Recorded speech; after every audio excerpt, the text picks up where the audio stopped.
اعوذ باللہ من الشیطان الرجیم بسم اللہ الرحمن الرحیم السلام علیکم ورحمۃ اللہ وبرکاتہ۔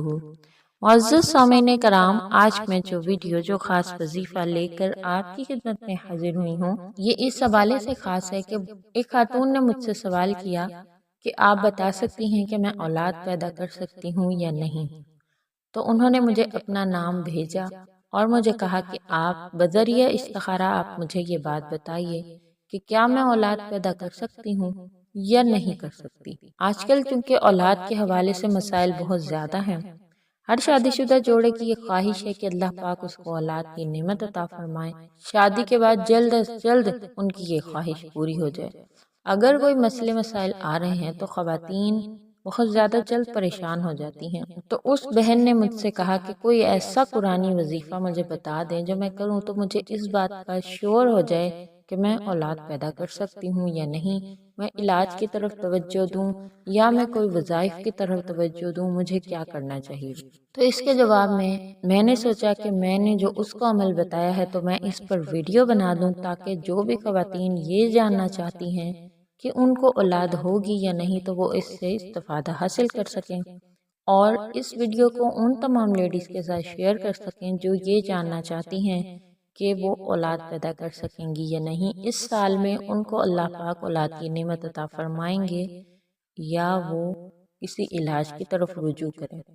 تو یہ ایک طریقہ جو میں آج آپ کے ساتھ شیئر کر رہی ہوں، یہ پرانے زمانے کی خواتین نے کیا اور اپنے بچیوں کو بھی وظیفے کو کروایا ہے۔ ٹوٹکے کے طور پر یہ وظیفہ کا استعمال کیا جاتا ہے جس سے یہ معلوم ہو جاتا ہے کہ آیا کہ اولاد ہوگی یا پھر ان کو کسی علاج کی ضرورت ہے یا کوئی اور مسئلہ ہے۔ اللہ تعالیٰ کے کلام مبارک یعنی قرآن مجید نے بہت سے مسائل کا حل دیا ہوا ہے، اس کو دوسروں کے ساتھ شیئر بھی لازمی کیا کریں۔ اور اگر ابھی تک آپ نے میرے چینل کو سبسکرائب نہیں کیا تو میرے چینل کو سبسکرائب کر دیجئے، ساتھ لگے بیل آئیکن کو پریس کر دینے سے میرے چینل کی ہر نئی ویڈیو آپ کے پاس نوٹیفیکیشن کی صورت میں پہنچ جاتی ہے۔ آپ مجھ سے بات کرنا چاہتی ہیں، مجھ سے رابطہ کرنا چاہتی ہیں، آپ فیس بک کے پیج محور اسلام کو لائک کیجئے اور اس کے میسنجر میں آپ مجھ سے رابطہ کر سکتی ہیں۔ ایک بات اور کہنا چاہوں گی کہ اگر آپ چاہتی ہیں کہ دوسرے آپ کے لیے دعا کریں تو آپ کمنٹ میں اپنا نام لکھ کر دعا کی درخواست کر دیا کریں۔ جو بھی آپ کی اس کمنٹ کو پڑھ کر آمین کہے تو ہو سکتا ہے کہ کسی کے آمین کہہ دینے سے آپ کی دیرینہ خواہش اللہ تبارک و تعالیٰ پوری فرما دیں، کیونکہ حدیث مبارکہ میں آتا ہے، اس کا مفہوم ہے کہ غیب کی دعا غیب کے لیے بہت جلد قبول کی جاتی ہے۔ اور جہاں آپ اپنے لیے دعا کیا کریں تو وہاں آپ تمام ان بے اولادوں کے لیے لازماً دعا کیا کریں جو اولاد کی نعمت سے محروم ہیں۔ نہ جانے کون آپ کے حق میں دعا کر دے اور اس کی گئی دعا آپ کے حق میں قبول ہو جائے۔ تو آتے ہیں وظیفے کی طرف۔ وظیفہ آپ نے کیا کرنا ہے؟ باوضو حالت میں آپ نے اس وظیفے کو کرنا ہے۔ یہ وظیفہ لیڈیز خود بھی کر سکتی ہیں اور ان کی گھر کی کوئی بڑی خاتون یا ان کی بہن یا ان کے شوہر بھی ان کے لیے اس وظیفے کو کر سکتے ہیں۔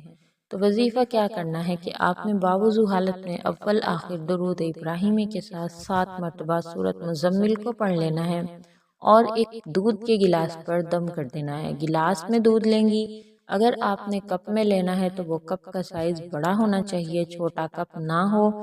اور اگر آپ دودھ نہیں پیتی تو آپ اس دودھ میں کوئی فلیور ڈال لیں، لیکن ضروری یہ ہے کہ یہ عمل دودھ پر کیا جائے گا۔ آپ نے سورہ مزمل کو 7 مرتبہ پڑھ کر اس پر دم کر دیا ہے۔ اب آپ نے اس کو پینا ہے، لیکن کس طرح سے پینا ہے کہ جس دن آپ ایام حیض سے فارغ ہو کے غسل کریں گی، پاکی حاصل کریں گی، تو اگلے دن ہی آپ نے روزہ رکھ لینا ہے اور روزہ اس دودھ کے ساتھ افطار کرنا ہے جس پر یہ عمل کیا گیا ہے۔ اور اگر کوئی چیز کھانی ہے پینی ہے تو وہ آپ اس کے 5 یا 10 منٹ کے بعد کھائیں گی، لیکن لازم یہ ہے کہ روزہ آپ نے اسی دودھ کے ساتھ ہی افطار کرنا ہے۔ دودھ ایک بڑا کپ ہونا چاہیے یا پھر ایک بڑا گلاس، لیکن اگر آپ بڑا گلاس نہیں پی سکتی تو آدھا گلاس پی لیجیے۔ انشاءاللہ اس عمل کے ذریعے آپ کو پتہ چلے گا کہ عورت کو اللہ تعالیٰ اولاد کی نعمت سے نوازے گا یا آپ کو اپنے علاج کروانے کی ضرورت ہے۔ اگر تو عورت کو یہ دودھ ہضم ہو گیا تو یہ پازیٹیو سائن ہے، مثبت نشانی ہے اس بات کی کہ انشاءاللہ اس عورت کو اللہ پاک اولاد کی نعمت سے ضرور نوازیں گے۔ اور اگر کوئی اس طرح کا مسئلہ ہے کہ دودھ ہضم نہیں ہوا، اس کو الٹیاں ہو گئی ہیں یا موشن ہو گئے ہیں، تو اس کا کوئی نہ کوئی ایسا مسئلہ ہے، کوئی ایسی بیماری ہے یا اس کو کوئی اندرونی مسئلہ ہے جس کی وجہ سے اس کو علاج کی ضرورت ہے۔ اس کو باقاعدہ چیک اپ کروانا چاہیے اور اپنے مالک سے رجوع کرنا چاہیے، یا پھر اس کو وظیفے کی طرف آنا ہے۔ اس کے لیے اس کو پہلے اپنے میڈیکل چیک اپ کروانے ہوں گے۔ اگر کوئی مسئلہ ہے تو اس کو چاہیے کہ وہ دوا کے ساتھ دعا بھی لازمی کرے، اس کو اس کے مطابق کوئی وظیفہ کرنا پڑے گا۔ ہر مسئلے کا اللہ پاک نے حل دیا ہے، قرآن مجید کے ذریعے بھی اور علاج کے ذریعے بھی۔ تو کوشش یہ کرنی ہے کہ گھریلو ریمیڈیز کے ساتھ ہی اپنی اس حالت کا علاج کر لیں، تاکہ کوئی بھی ایسا مسئلہ نہ ہو جو کہ بڑھ جائے اور اس کا علاج بعد میں ممکن نہ ہو۔ اس بات کا بھی خاص خیال رکھنا ہے کہ اگر آپ کی شادی ارلی ایج میں ہو گئی ہے، 20 سال کے دوران یا 25 سے پہلے آپ کی شادی ہو گئی ہے، تو آپ نے صرف 2 سال مزید ویٹ کرنا ہے کہ آپ بے اولاد ہیں اور آپ نے اولاد کے لیے کسی علاج کی طرف توجہ نہیں دی۔ لیکن اگر 2 سال گزر گئے اور ابھی تک آپ کو اولاد نہیں ہوئی تو فوراً اب آپ نے اولاد کے لیے علاج کی طرف رجوع کرنا ہے۔ اپنے بھی ٹیسٹ کروائیں، اپنے شوہر کے بھی ٹیسٹ کروائیں، اور پھر جو ڈاکٹر ریکمینڈ کرے اس کو لازمی کریں۔ آپ کے اندر بھی مسئلے مسائل ہو سکتے ہیں، لازمی نہیں، آپ کو وظائف کے ذریعے ہی آرام آئے گا۔ وظیفہ بھی کرنا ہے، مانگنا تو صرف اللہ کی ذات سے ہے، لیکن اس کے ساتھ ہیلا بھی کرنا ہے۔ جو کچھ آپ کے اندر کمی آ رہی ہے آپ اس کو دوائیوں کے ذریعے پوری کریں گے، اور اللہ کے حکم سے آپ کو اللہ پاک اولاد کی نعمت سے نوازیں گے۔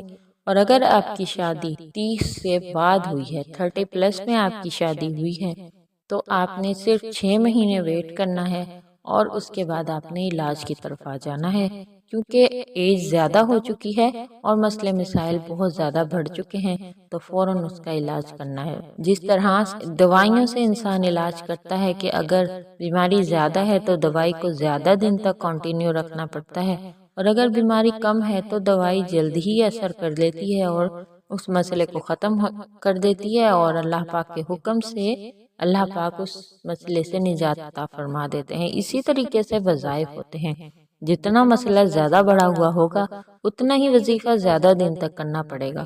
ہو سکتا ہے کہ بعض اوقات آپ کو صرف 1 یا 2 دن کے عمل سے ہی آرام آ جائے اور آپ کو اللہ اولاد کی نعمت سے نواز دیں، اور بعض وظائف ایسے ہوتے ہیں کہ بعض لوگوں کو وہ زیادہ عرصے تک کرنے پڑتے ہیں۔ تو یہ آپ کے مسئلے پر ڈیپینڈ کرتا ہے کہ کتنا زیادہ آپ کو اندر روحانی مسئلہ ہے۔ تو گھبرانا نہیں ہے، کوئی بھی وظیفہ اگر آپ نے سلیکٹ کر لیا ہے تو اس کو آپ نے پریگننسی ہونے تک جاری رکھنا ہے، لیکن یہ ضرور آپ نے امید رکھنی ہے کہ اب یہ شروع کر لیا ہے، اللہ نے مجھے راستہ دے دیا ہے، ایک ٹریک پر میں آ گئی ہوں، اب یہ راستہ جو ہے، یہ ٹریک جو ہے، یہ مجھے ڈائریکٹ میرے مسئلے کے حل تک لے کر جائے گا۔ انشاءاللہ مجھے اولاد ضرور ہوگی، اس کا اختتام پریگننسی پر ہی ہونا ہے۔ اور اگر آپ پریگننٹ ہو جائیں تو وہ وظائف شروع کر دیں جو آپ کی اولاد کو صحیح سلامت اس دنیا میں لانے میں آپ کی مدد کر سکیں۔ امید کرتی ہوں آج کی ویڈیو آپ کو سمجھ آئی ہے، میری باتیں آپ کو سمجھ آئی ہیں، آپ خود بھی کریں گے اور دوسروں کے ساتھ شیئر لازمی کریں گے۔ اور اگر ابھی تک آپ نے میرے چینل کو سبسکرائب نہیں کیا تو آپ سبسکرائب بھی کیجئے، اور مجھے دعاؤں میں لازمی یاد رکھیں۔ مزید نئی ویڈیوز کے ساتھ آپ کی خدمت میں حاضر ہوں گی۔ السلام علیکم ورحمۃ اللہ وبرکاتہ۔